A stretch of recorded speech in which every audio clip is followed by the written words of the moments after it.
मन की महत्वपूर्ण भूमिका के विषय में हमने कल जाना है कि मन को प्रसन्न करने के लिए कुछ ऋषियों के द्वारा दिए गए सूत्र हैं, उससे मन को प्रसन्न रखा जा सकता है। मन को प्रसन्न इसीलिए रखते हैं क्योंकि प्रसन्न मन से किए गए सभी पवित्र कार्य उस मनुष्य से होने लगते हैं।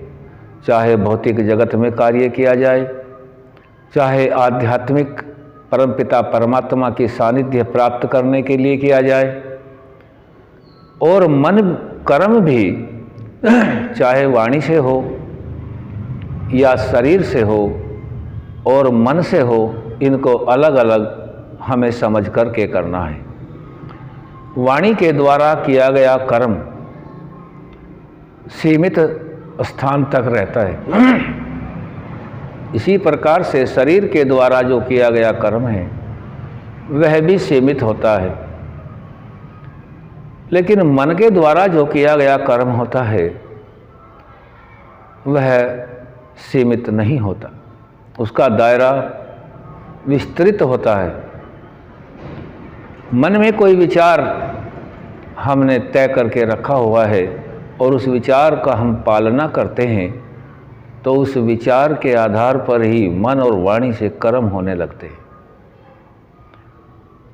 और उस विस्तृत विचार को हम पवित्रता से करेंगे तो पवित्रता बढ़ेगी।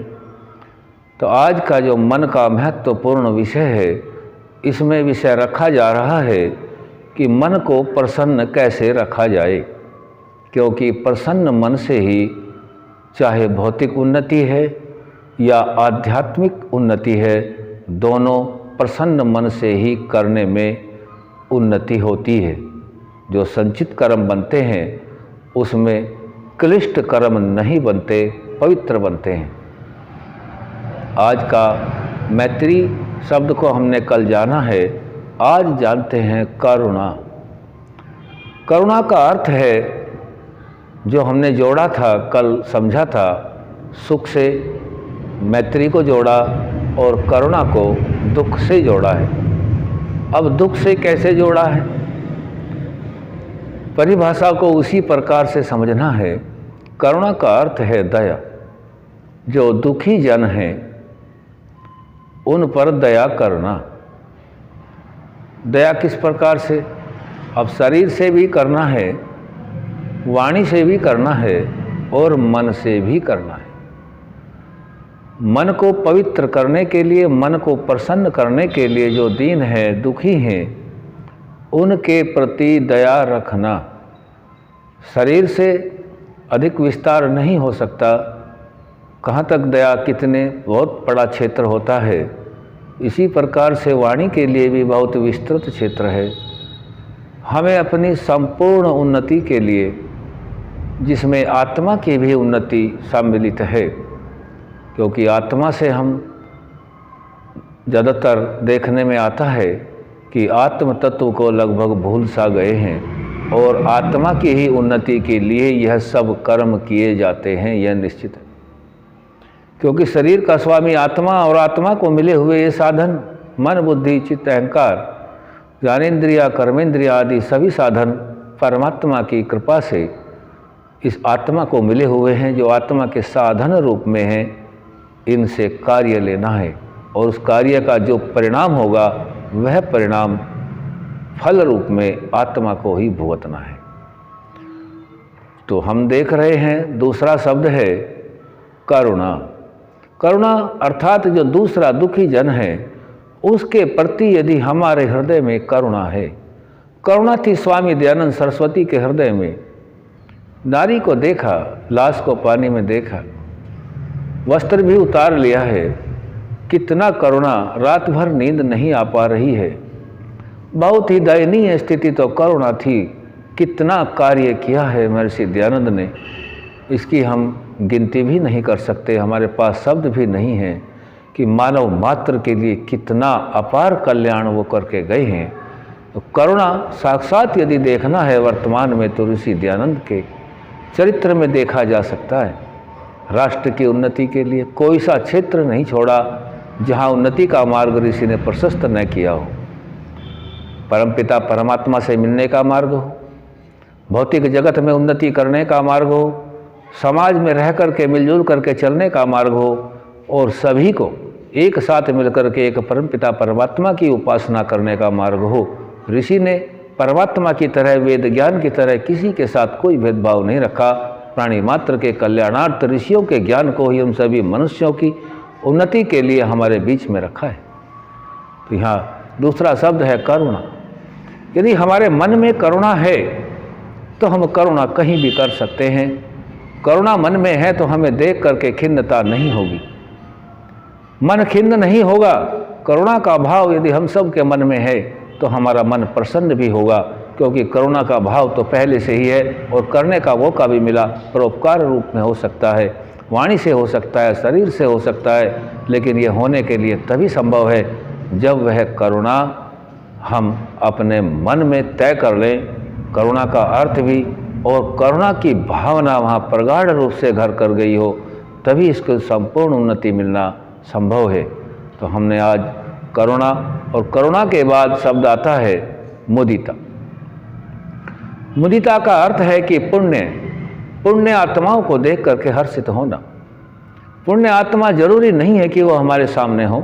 आज बहुत सी पुण्य आत्माएं हमारे सामने भी नहीं हैं, जैसे महर्षि दयानंद सरस्वती जी हैं, ब्रजानंद हैं, स्वामी दर्शनानंद हैं, और बहुत सारे श्री रामचंद्र जी हैं, श्री कृष्ण हैं, योगेश्वर महाराज और आदित्य ब्रह्मचारी हनुमान हैं, ऋषि ब्रह्मा से लेकर जैमिनी ऋषि पर्यंत जितने भी व्याख्यान हैं, परमात्मा की वाणी वेद है। तो ये सभी को देख करके, और जो मनुष्य आज के जगत में बहुत ही अच्छा कार्य राष्ट्र की उन्नति के लिए, चरित्र की उन्नति के लिए, मानव मात्र के कल्याण के लिए वृद्धाश्रम आदि जो चला रहे हैं, वो सभी पुण्य आत्माएँ हैं। सामना हो या न हो, लेकिन मन में इस प्रकार के भाव जरूर बनाए कि हाँ पुण्य आत्मा है, उन्हें देख करके हमेशा हर्षित होना चाहिए। इस तरह का विचार यदि मनुष्य ने करना सीख लिया तो भी मनुष्य जाति का कल्याण हो जाता है। पुण्य आत्मा को पहचानने का एक विशेष तरीका बताते हैं हमारे विद्वान लोग। जो गुण कर्म स्वभाव मेरे अंदर हैं, मेरे से अधिक गुण कर्म स्वभाव धर्मानुकूल दूसरे व्यक्ति में हैं, तो वह मेरे से अधिक पुण्य है, वह पुण्य आत्मा है। उसको देख करके हमें हर्षित होना है। यदि हम इस प्रकार से हर्षित होते हैं तो उसमें उन्नति हमारी ही होती है। आत्मा के अंदर कोई किसी प्रकार का ऐसा कर्म नहीं बनता जो आत्मा को ले जाने के लिए, आत्मा को उस पद तक ले जाने के लिए, उन्नति को ले जाने के लिए कोई कर्म बाधक बनता हो, क्योंकि ये कर्म सूक्ष्म शरीर में आत्मा के साथ रहते हैं। तो इस प्रकार से करने से जो मुदिता है, जो पुण्य आत्माएं हैं, उनको देख करके मन से हर्षित होना आवश्यक है। और मन से हर्षित होने के लिए हम सभी को इस प्रकार से निर्णय लेना है कि मेरे से सामने वाला पुण्यवान है, उसको देख करके हर्षित होना है। इस प्रकार से धर्म भी बढ़ेगा, राष्ट्र की भी उन्नति होगी, चरित्र भी बढ़ेगा, चारों तरफ से उन्नति ही उन्नति होनी संभव है। तो ऋषियों का ज्ञान कितनी सूक्ष्म विषय को कितने सरल शब्दों में ऋषि हमें समझाते हैं, उस पर चलकर ही प्राणी मात्र का कल्याण हो सकता है। क्योंकि ऋषि यह भी लिखते हैं कि मानव जाति के कल्याण के लिए ऋषियों का वेद मार्ग के अलावा अन्य कोई कारण नहीं है। यदि हम उस मार्ग को अपनाते हैं, वहाँ बिना किसी द्वेष बैर भाव के यह ज्ञान हम सभी प्राणी मात्र को अपनी कल्याण के लिए दिया जाता है, वहाँ कोई किसी तरह का भेदभाव नहीं होता है, क्योंकि सभी ऋषि परमात्मा का साक्षात्कार कर चुके होते हैं। और इसी आधार पर हम सभी के कल्याण के लिए इस ज्ञान मार्ग को दिया जाता है। और हमें पुण्य, हमने 3 शब्दों को जाना। पहला मैत्री, जो सुखी जन हैं उनसे मित्रता रखें और मित्रता का भाव मन में रखें, भले ही व्यक्ति हमारे सामने हो या न हो, लेकिन मित्रता का भाव सर्वदा रखें।